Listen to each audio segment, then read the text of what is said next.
though no one could say where the name had begun. Sometimes, children would play among the flowers, laughing and calling out to each other across the hills. And sometimes, a voice answered back. Only one or two heard it. A perfect repetition. Not like an echo bouncing from stone to stone, but something softer, something that listened first. The old ones said, "That's the spirit of the hills. She's been here longer than the stones." The younger ones didn't believe it. But they still paused when they heard her, glancing toward the forest edge where shadows moved like breath. And they left the flowers unpicked. Out of respect. Out of wonder. Out of something they didn't have a name for.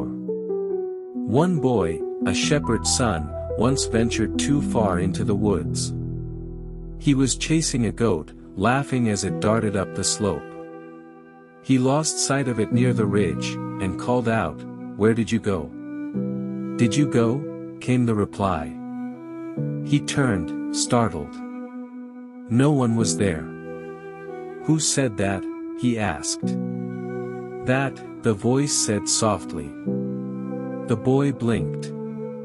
A shiver went through him, but not from cold. It felt like being touched by moonlight. He whispered, "Are you lonely?" "Lonely," came the answer. His heart ached.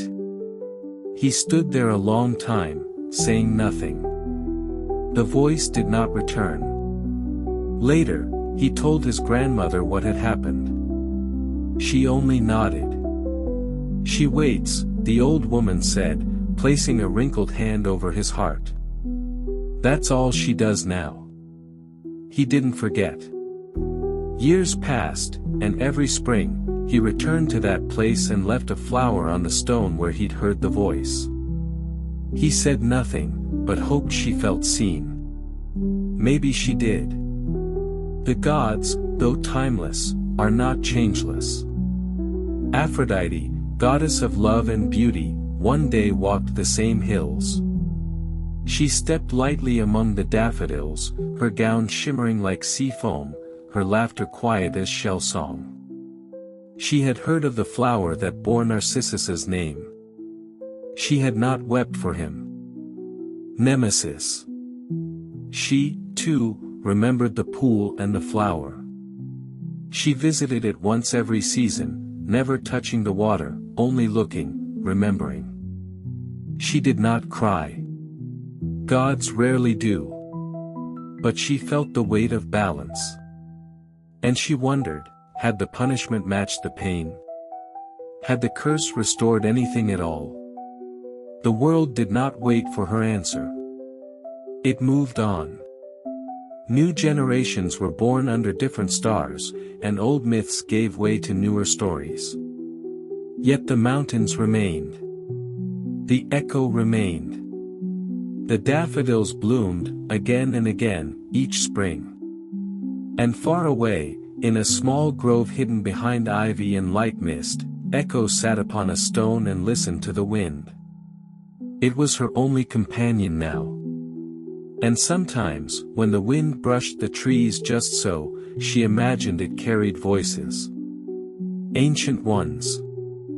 Familiar ones. His.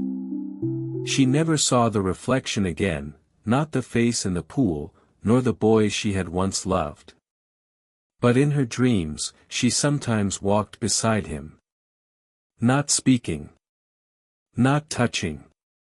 Just there. Once, in that dream space between sleep and dawn, she dreamed they sat beneath an olive tree. Narcissus turned to her and said something she did not catch, not at first. She leaned in, longing. Echo, he said softly. Her name. Her name, from his lips. Her own voice woke her, repeating, Echo. She wept then, though no tears came. Only the sound. Only the shape of grief. But it was enough. Because it was hers. Not far from where the mountains began to soften into hills, a small village lay curled around a river like a cat in the sun. The people there did not speak of gods much. They had no temples, only small shrines tucked into their gardens. Life was quiet, full of harvests and winters, births and burials. But every spring, the valley bloomed wildly with daffodils. Fields upon fields of yellow stars dotted the hills. No one knew why. No one planted them. They came on their own, gentle and radiant, as if remembering.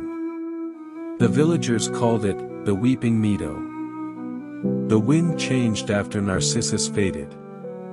The trees stood a little quieter. The birds sang a little softer. Even the mountain streams, always babbling and bold, seemed to hush their voices as they passed the pool where he had vanished. Something sacred had happened there, not just a curse, not only a death, but a turning. For though Narcissus was gone, his story was not.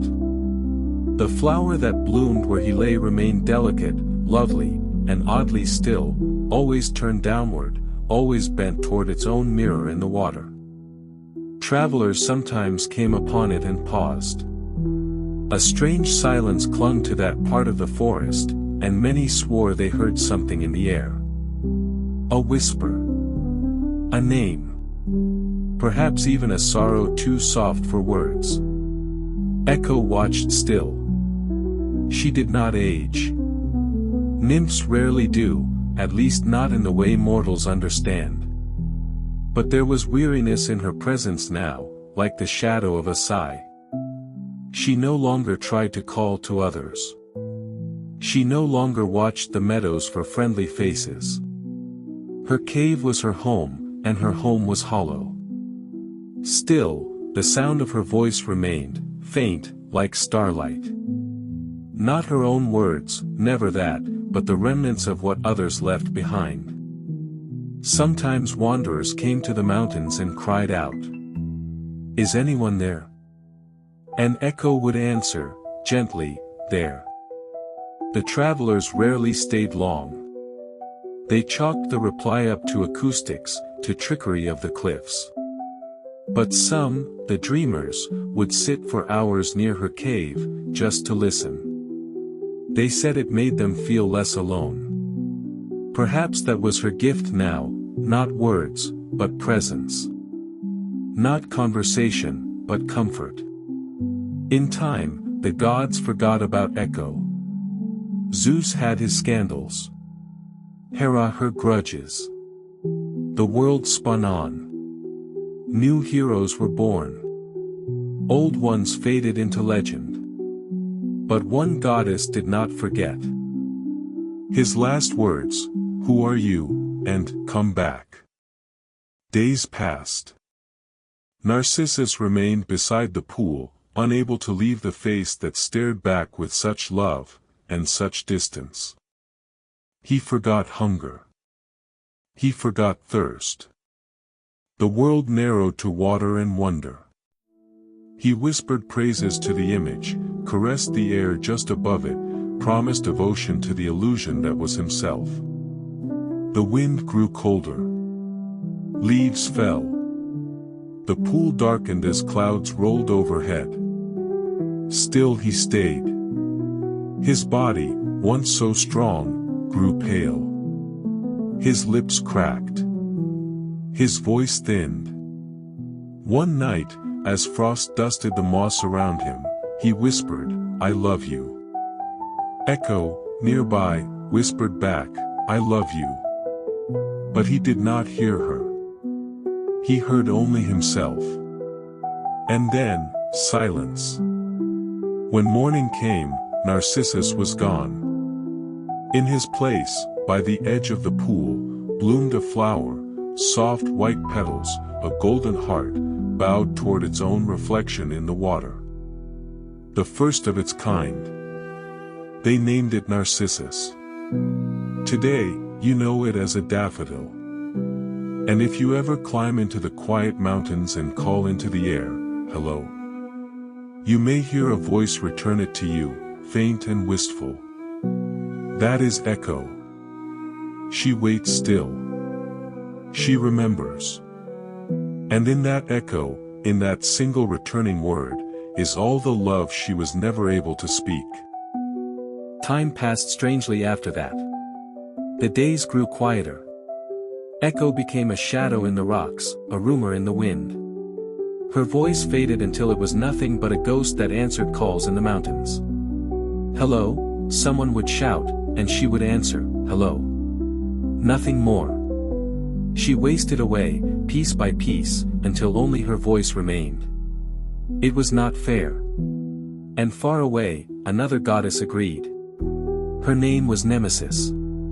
She was not loud or showy like Hera, nor playful like Aphrodite.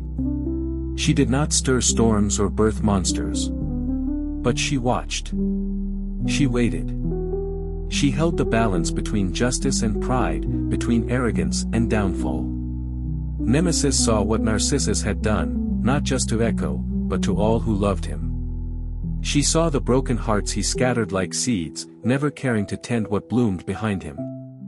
And so she crafted a fate, one as poetic as it was cruel. One day, under the same golden sun, Narcissus wandered farther than usual. He moved through ancient woods where even the gods walked softly. His feet carried him to a pool, quiet, hidden, and impossibly still. Not a single ripple disturbed its glassy surface.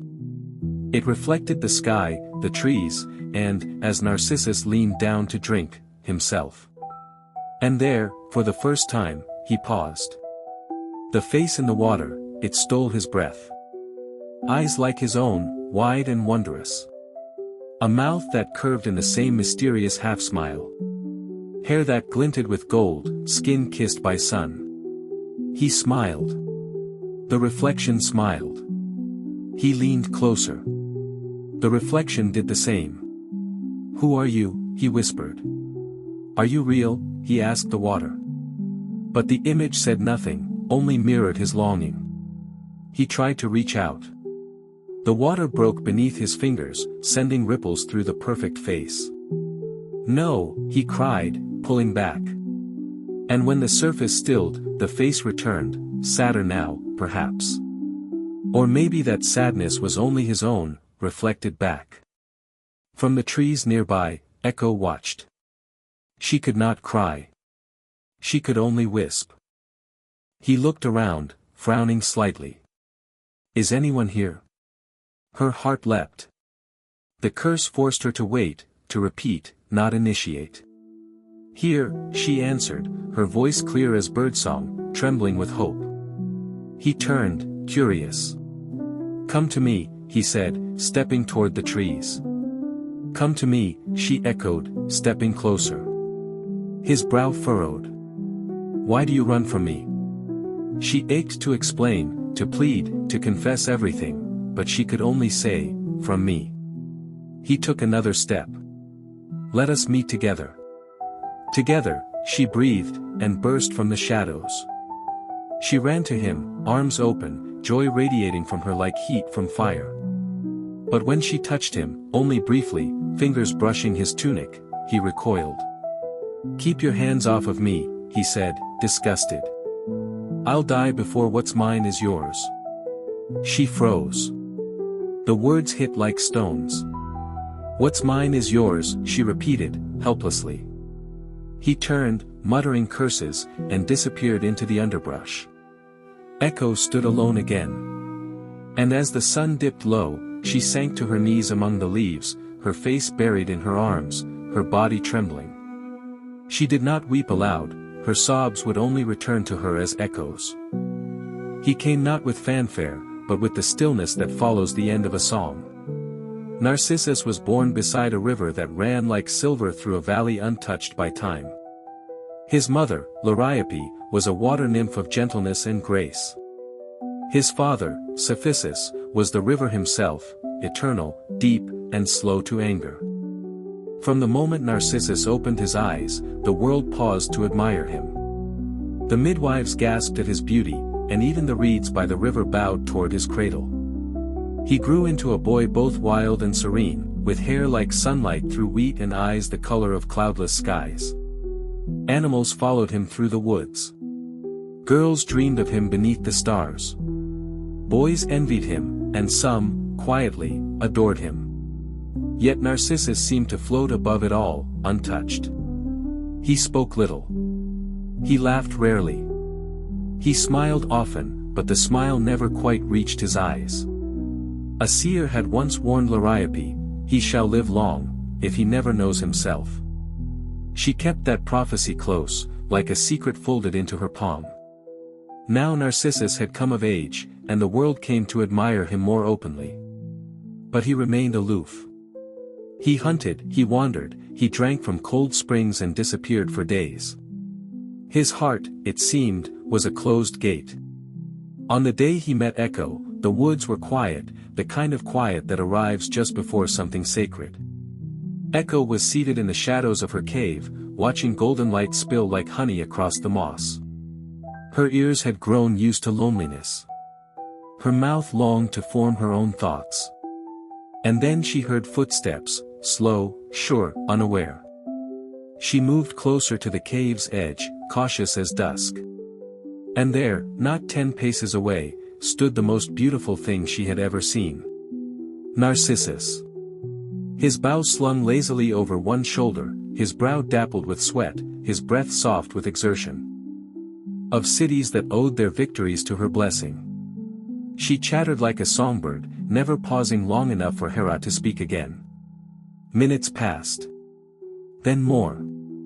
Zeus slipped away through cloud and mist, unseen. Eventually, Hera raised a hand. Enough. Echo's words faded mid-sentence. "You think me fooled," the goddess said. "But I am not."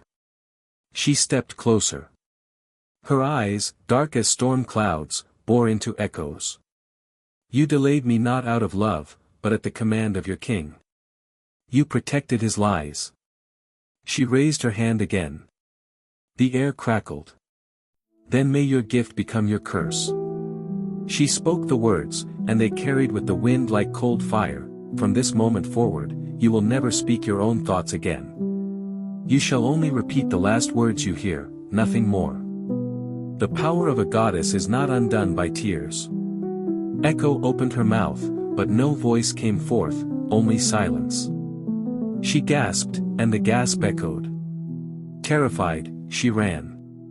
Through glades and hollows, through pines and stones, until she found a cave, high and hidden, where wind howled like morning. There she curled into silence, and the silence answered only with her own voice thrown back at her. Her laughter, her cries, all returned to her, as if mocking. She spoke to the trees, but they repeated only what she'd said. She whispered to the stars, but they gave her no comfort.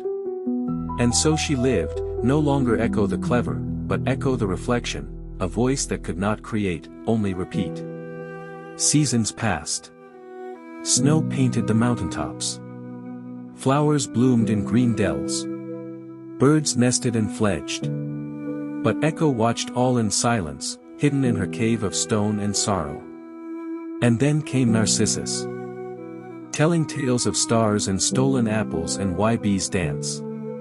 Zeus listened, half hidden in olive shadows. He smiled at her stories, drawn not just to the music of her voice, but to the clever mind behind it. But even gods, with all their power, must move carefully in a world where jealousy wears a crown. For Hera, wife of Zeus and queen of Olympus, watched her husband's every descent. Hers was a love both fierce and scarred, heavy with betrayals and bruised promises. She ruled marriage and loyalty, and the thought of her husband wandering stirred a storm inside her chest. So Zeus, ever sly, hatched a plan. He approached Echo when the others had gone to fetch berries from the grove. She looked up, startled, not by his presence, but by the shimmer in the air around him. Her mortal eyes saw the shape of a man, but her soul knew divinity when it stood near. Echo, he said with a soft grin, you have a gift with words. She blushed, for even nymphs enjoy praise. I need your help, he continued. My wife, she follows me. She suspects. If she finds me here, there will be sorrow. You, with your voice like rivers and your wit like silver, you could delay her. Keep her talking, just for a little while. I promise you no harm will come. And I will be in your debt. Echo hesitated only a breath. For what nymph would say no to a god, especially one who asked so kindly? And so, when Hera descended that very hour, thunder in her brow, lightning in her wake, Echo stepped from the trees with a bright smile. Great Queen, she said. Your radiance dims even the sun. Hera narrowed her eyes. Where is he? Who? Asked Echo innocently. Do you mean the wind? It just passed. Or perhaps the wild stag. It ran through here moments ago. Or Zeus, Hera snapped. But Echo was already speaking again, her voice like honey and stone, weaving words thick as ivy. She praised Hera's hair, her robes, her wisdom. She told stories of heroes who had built altars in her name.